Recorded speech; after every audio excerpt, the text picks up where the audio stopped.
रहा दक्ष, पहा लक्ष, मराठी न्यूज चॅनल.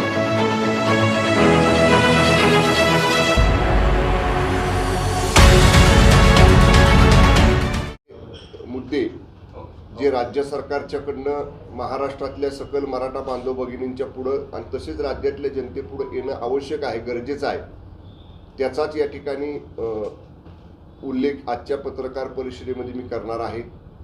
सर्वप्रथम मला एक नम्रपणानं माननीय मनोज पाटील जरांगे साहेबांना विनंती करायची आहे की जेव्हा सुरुवातीला मराठा आरक्षणाच्या संदर्भामध्ये त्यांनी आंदोलनाची आणि उपोषणाची भूमिका घेतली तेव्हा पहिल्यांदा त्याने अशी मागणी केली की विशेषतः मराठवाड्यामधल्या एक 8-9 जिल्ह्यांमध्ये आमच्या पूर्वजांच्याकडं जेव्हा निजाम स्टेट होतं तेव्हा कुणबीचे दाखले आम्हाला त्या ठिकाणी मिळाले होते. कुणबीच्या नोंदी आमच्या पूर्वजांच्या आहेत आणि त्यामुळं या मराठवाडा रिजनमधल्या मराठवाडा विभागातल्या 8-9 जिल्ह्यांमध्ये कुणबीचे दाखले हे शासनानं द्यावेत आणि त्याच्यासाठी जस्टिस निवृत्त हायकोर्ट जज जस्टिस शिंदे साहेबांची आपण या ठिकाणी समिती स्थापन केली. पहिला अहवाल समितीचा मंत्रिमंडळ उपसमितीसमोर आला आणि काल माननीय मंत्रिमंडळाने तो अहवाल स्वीकारला देखील. याच्यामध्ये काय आपण सांगितलेलं आहे, जी पहिली मागणी माननीय जरांगे पाटील साहेबांची होती की आमच्याकडं पूर्वी कुणबींच्या दाखले आहेत, नोंदी आहेत, त्याप्रमाणे आम्हाला द्या. 11,500 आपण साधारणतः 1.25 कोटी डॉक्युमेंट्स समितीनं तपासले आणि त्यातनं 13,500 11,500 हा पहिल्या दिवशीचा आकडा होता. नंतर काल कॅबिनेटला जे अपडेट झालं त्याच्यामध्ये 13,500 या ठिकाणी अशा पद्धतीच्या नोंदी सापडलेल्या आहेत आणि ज्यांच्या नोंदी आहेत, ज्यांचे पुरावे आहेत, त्यांना अशा प्रकारे कुणबी दाखले, कुणबीमध्ये असणाऱ्यांची ओबीसी दाखले कुणबी दाखले देण्याचा निर्णय शासनानं घेतला. ही पहिली मागणी जी होती माननीय जरांगे पाटील साहेबांची, ती राज्य सरकारनं सकारात्मकपणे कायद्याच्याच चौकटीत बसवून या ठिकाणी आपण तो निर्णय घेतला. आता भूमिका कुठली पुढे आली माननीय जरांगे पाटील साहेबांची की आता महाराष्ट्रातल्या सरसकट मराठ्यांना कुणबी दाखले द्या. ठीक आहे, आता ही मागणी त्यांची आली, याच्याबद्दल ठीक आहे, त्यांचं मत आहे, त्यांनी सरकारसमोर मांडावं. पण आता मराठ्यांना जे आरक्षण आपण देवेंद्र फडणवीस साहेब मुख्यमंत्री असताना 2019 साली दिलं, त्याच्यामध्ये सगळ्या मराठ्यांना आरक्षणाचा लाभ होणार होता. पण ते आपण 1.5 वर्ष, सगळ्यांना आपल्याला माहिती आहे, महाराष्ट्रातल्या जनतेला माहिती आहे, 1.5 वर्ष आपण ते टिकवलं हायकोर्टमध्ये ते रिजेक्ट होऊ दिलं नाही. आपण आपली बाजू प्रखर्षानं मांडली, प्रभावीपणे मांडली, म्हणजे सगळ्या पुराव्यांसह मांडली. पण दुर्दैवानं जेव्हा हे सुप्रीम कोर्टमध्ये गेलं तेव्हा मी परत सांगेन, आजच्या पूर्वीच्या पत्रकार परिषदेमध्ये मी सांगितलं की माननीय सुप्रीम कोर्टासमोर ज्या गोष्टी यायला पाहिजे होत्या हे आरक्षण टिकण्यासाठी, त्या आल्या नाही. तर त्याला जबाबदार कोण? त्या वादात आम्हाला आत्ता पडायचं नाही. आम्ही त्याच्यावर केव्हाही चर्चा करायला तयार आहोत. शासन म्हणून, मंत्रिमंडळ उपसमिती म्हणून आम्ही केव्हाही त्याच्यावर चर्चा करू. पण आज ती वेळ नाही. मग आज कुठली वेळ आहे? तर हे मराठा आरक्षण सगळ्या मराठ्यांना महाराष्ट्रातल्या जर मिळायचं असेल तर ते 19चा जो निर्णय 2019चा फडणवीस साहेब मुख्यमंत्री असताना जो झाला होता त्याच्यावर मोहर शिक्कामोर्तब हे सुप्रीम कोर्टाच्या क्युरेटिव्ह पिटिशनमध्ये शिक्कामोर्तब झालं पाहिजे. मग त्याच्यासाठी आपण 3 रिटायर्ड हायकोर्ट जज लोकांचं एक आम्हाला मार्गदर्शन करणारं ॲडवायझरी बोर्ड नियुक्त केलं. जस्टिस दिलीप भोसले साहेब आहेत, जस्टिस गायकवाड साहेब आहेत आणि जस्टिस संदीप शिंदे साहेब आहेत. आणि या तिन्ही रिटायर्ड हायकोर्ट जजना आपण विनंती केलेली आहे की आमचं क्युरेटिव्ह पिटिशन, ज्याच्यासाठी आता माननीय सुप्रीम कोर्टाने आपण क्युरेटिव्ह पिटिशन दाखल करताना म्हटलेलं आहे की आम्ही हे ऐकून घेऊ, म्हणजे दाखल करतानाच ते फेटाळलं गेलं असतं म्हणजे रुटीन बाबतीत. पण आपली बाजू आपण दाखल करताना जे त्याच्यामध्ये कंटेंट्स आहेत आपले, ते कदाचित अवलोकन केल्यानंतर माननीय सुप्रीम कोर्टात असं मत पडलं की आम्ही हे ऐकून घेऊ. मग ऐकून घेताना ते भक्कमपणानं मांडलं पाहिजे. आणि मंत्रिमंडळ उपसमिती असेल, सरकारी अधिकारी असतील, त्याच्यापेक्षा रिटायर्ड हायकोर्ट जज हे ते कशा पद्धतीनं त्याचं ड्राफ्टिंग असलं पाहिजे, कुठले मुद्दे हायलाईट झाले पाहिजेत, जे आपल्याला पहिल्या रिव्ह्यू पिटिशनमध्ये आलेलं आहेत, या सगळ्यावरती 24/7 आपण काम करतोय. माननीय मुख्यमंत्री महोदयांनी स्वतः त्या दिवशी 3 तासापेक्षा जास्त मंत्रिमंडळ उपसमितीची बैठक घेतली, ह्या सगळ्या गोष्टीवर चर्चा केली. असं असताना आज माननीय जरांगे पाटील साहेबांची काय भूमिका आहे की सरसकट सगळ्या मराठ्यांना कुणबी दाखले द्या. क्षणभर धरा. मान्य जरांगे पाटील साहेब म्हणतायत तुम्ही अधिवेशन बोलवा. अधिवेशनामध्ये आपण कायदा ऑलरेडी राज्य सरकारनं केलाय ना मराठा आरक्षणाचा. एका विषयावरती एकदा कायदा केल्यानंतर परत अधिवेशन बोलवायचं आणि तोच कायदा करायचा. आता याच्यामध्ये जर जो कायदा आपण केलाय ज्याला सुप्रीम कोर्टनं स्थगित केलेला आहे, ती स्थगिती उठवणं हा एकमेव पर्याय किंवा एक महत्त्वाचा पर्याय आपल्याला समोर दिसतोय. या सगळ्या गोष्टीवरती महाराष्ट्रातल्या सकल मराठा बांधव भगिनींनी थोडंसं गांभीर्यपूर्वक पाहिलं पाहिजे. आपण बघताय आमदार महोदयांची काही ठिकाणी घरं जाळली. काल एक आमचे सहकारी विधिमंडळातले आमदार त्यांच्या माननीय सौभाग्यवती माध्यमांसमोर सांगत होते की त्यांची मुलं कशी भेदरलेल्या अवस्थेत घरामध्ये बसली होती. आता आमदार सुद्धा आम्ही जनतेचेच प्रतिनिधी आहोत. आम्ही लोकांचं 3-3, 4-4 लाख सर्व धर्मीय सर्व जातीच्या लोकांचं आम्ही प्रतिनिधित्व करतो. आम्ही काय आरक्षण द्यायचं नाही असं कधी एकही आमदार म्हटलाय का?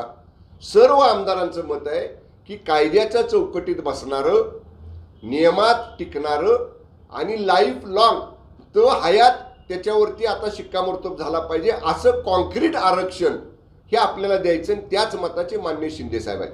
आणि म्हणून त्यासाठी आज माननीय मुख्यमंत्री महोदयांनी राज्यातल्या सर्व पक्षीय नेत्यांची बैठक बोलवलेली आहे.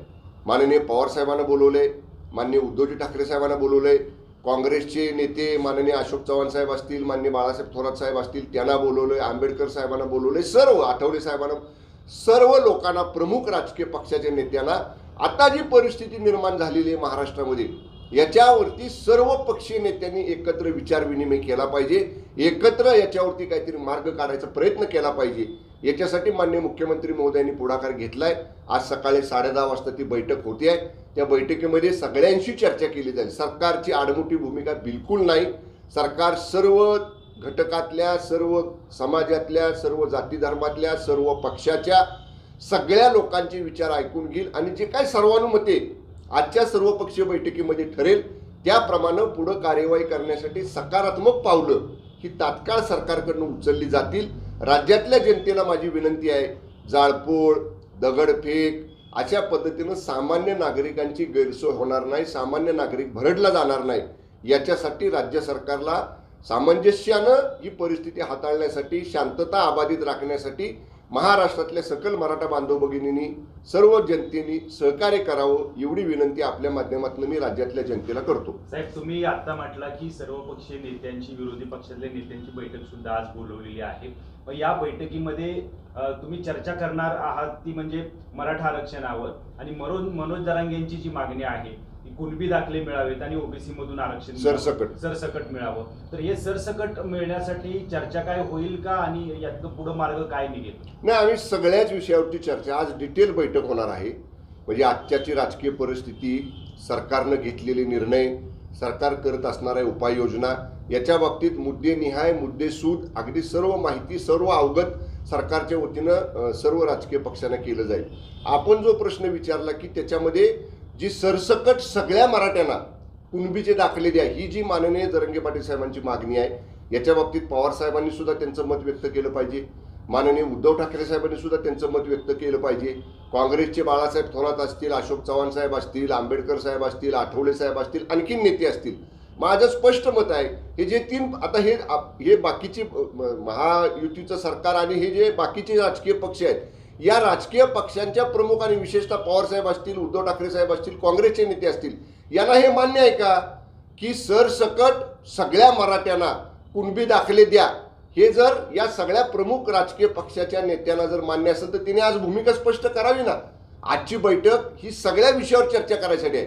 लॉ अँड ऑर्डर कशी अबाधित राखायची, सर्व पक्षांनी शांततेचं आवाहन कसं करायचं, आणि आता जे जरांगे पाटील साहेब ज्या भूमिकेवरती ठाम आहेत की सगळ्यांना कुणबी दाखले द्या, सगळ्या मराठ्यांना, मग ते देताना सगळ्या राजकीय पक्षांचं जे प्रमुख आहेत महाराष्ट्रातले, विशेषतः पवार साहेब आहेत, उद्धव ठाकरे साहेब आहेत, बाळासाहेब थोरात साहेब आहेत, अशोक चव्हाण साहेब आहेत, यांनी स्पष्ट करावं की त्यांच्या पक्षाचं याला समर्थन आहे का, त्यांचा पक्ष हे मान्य करणार आहे का, स्वीकारणार आहे का.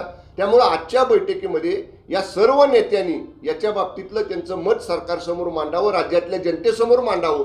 त्यामुळे जनतेलाही कळेल की कुठल्या पक्षाची काय भूमिका नेमकी आहे. राज्य सरकार कुठेतरी कमी पडलंय. ह्या सगळ्या गोष्टी ज्या तुम्ही आता मांडताय ह्या जरांगे पाटील असतील किंवा मराठा समाजापर्यंत पोहोचवण्यासाठी राज्य सरकार कमी पडले, त्यामुळेच आज तुम्ही या सर्व गोष्टी आता समोर मांडताय?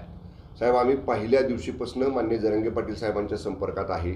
मान्य ज्येष्ठ मंत्री आमचे गिरीश महाजन साहेब जे पहिल्यापासून त्यांच्याशी डायलॉग ठेवून आहेत, त्यांच्याशी भेटत आहेत, ते सुद्धा फोनवर बोलले उपोषणाला बसण्यापूर्वी जरांगे पाटील साहेबांना की बाबा आपण उपोषण करू नका. पहिल्या दिवशी त्यांची भूमिका काय होती की एकाही राजकीय पक्षाच्या नेत्याने आमच्या गावात यायचं नाही. त्यांनी उघड स्वतः सांगितलं. इतर कोणीतरी सांगण्यापेक्षा माननीय जरांगे पाटील साहेबांनी स्वतः सांगितलं. मग त्यांनी भूमिका घेतल्यानंतर पुन्हा बळजबरीने तिथं जायचं, त्यांची इच्छा नसताना आम्ही तिथं जायचं आणि आणखीन परिस्थिती चिघळवायची, याच्या मताचे आम्ही बिलकुल नाही आहोत. हे बघा, विभागीय आयुक्त सरकारचे प्रतिनिधी म्हणून त्यांच्याशी संपर्क साधतायत. जिल्हाधिकारी आणि जिल्हा पोलीस अधीक्षक स्वतः तिथं जाऊन आले, स्वतः त्यांच्याशी चर्चा केली. आणि केव्हाही परवा दिवशी सुद्धा बघा, माननीय मंत्रिमंडळाच्या उपसमितीची बैठक झाल्यानंतर विभागीय आयुक्तांच्याकडनं आम्ही विनंती केली जरांगे पाटील साहेबांना, 5, 10, 15, 20 जे काही त्यांचे तज्ज्ञ लोक असतील त्यांना चर्चेसाठी मराठा आरक्षण उपसमितीबरोबर केव्हाही चर्चा करायला येऊ द्यात. आम्ही त्यांच्याशी चर्चा करायला तयार आहे.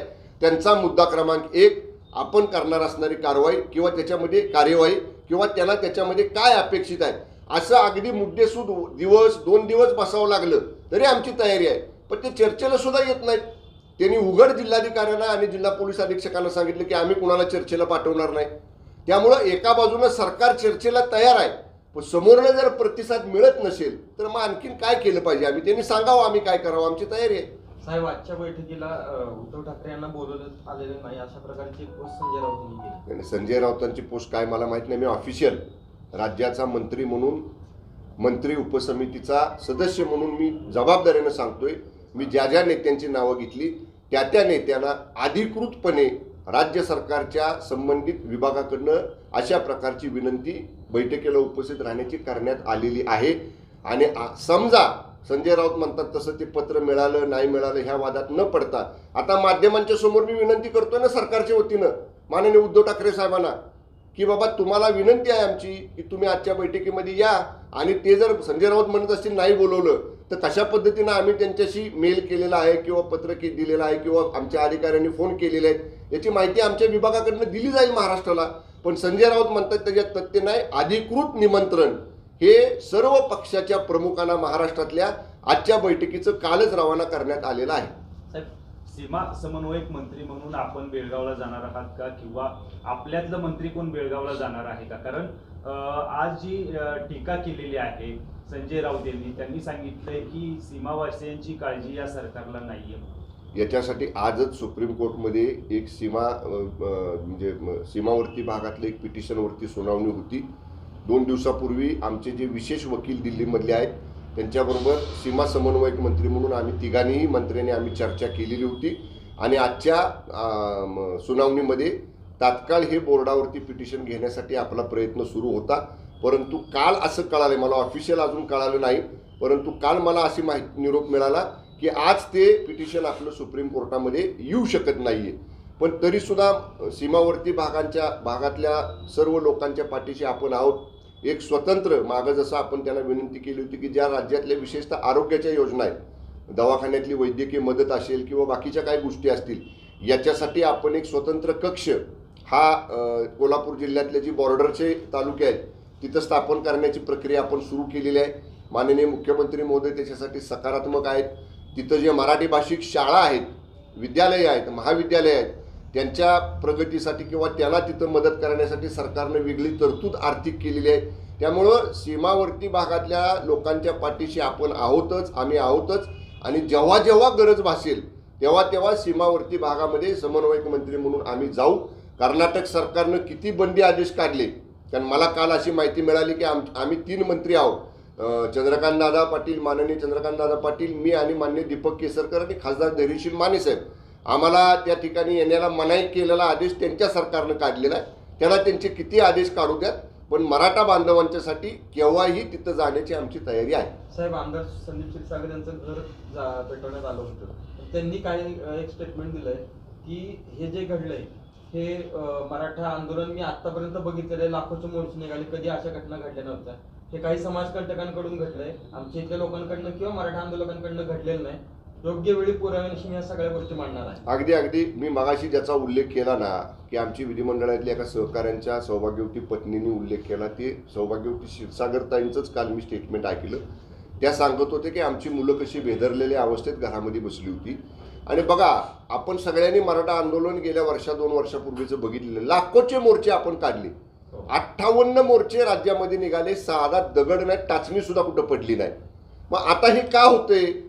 आता याच्यामध्ये काल आम्ही माननीय मुख्यमंत्री महोदयांना, उपमुख्यमंत्री महोदयांनी विनंती केलेली आहे की अँटी सोशल एलिमेंट्स याच्यामध्ये कोण शिरलेत का, किंवा याचा राजकीय फायदा उठवायचा प्रयत्न कोण करतंय का, याच्या बाबतीत राज्य गुप्तचर यंत्रणेनं अलर्ट काम केलं पाहिजे. राज्याच्या पोलीस महासंचालकांनी तसे आदेश, कडक आदेश सगळ्या एसपीना, सगळ्या कलेक्टरला दिले पाहिजेत. कारण कुणीतरी राजकीय व्यक्ती त्याच्यामध्ये शिरतंय. काल बघा, आपण एक जर स्टेटमेंट पाहिलं तर माननीय गृहमंत्री देवेंद्रजी फडणवीस साहेबांनी जबाबदारीने सांगितलेलं आहे की ज्या व्हिडिओ क्लिप्स दगडफेक करताना, जाळपोळ करताना, हाणमार करताना समोर आलेल्या आहेत, त्याच्यातल्या काही व्यक्ती आम्ही आयडेंटिफाय केलेल्या आहेत आणि लवकरच त्या कोण आहेत, त्यांचा कोणाशी संबंध आहे, हे गृह मंत्रालयाच्याकडनं आम्ही योग्य वेळ आल्यानंतर ते उघड करणार आहे. त्यामुळं आता माझी जरांगे पाटील साहेबांना हात जोडून विनंती आहे की 2-3 दिवस झाले जरांगे पाटील साहेब सांगतात जाळपोळ करू नका, दगड मारू नका, हिंसाचार करू नका. पण जे जरांगे पाटील साहेब म्हणतात की लाखो मराठे, हे माझ्या शब्दाबाहेर नाहीत. मग हे असं न ऐकणारं कोण आहे जे जरांगे पाटील साहेब विनंती करून सुद्धा त्यांचं ऐकत नाहीत?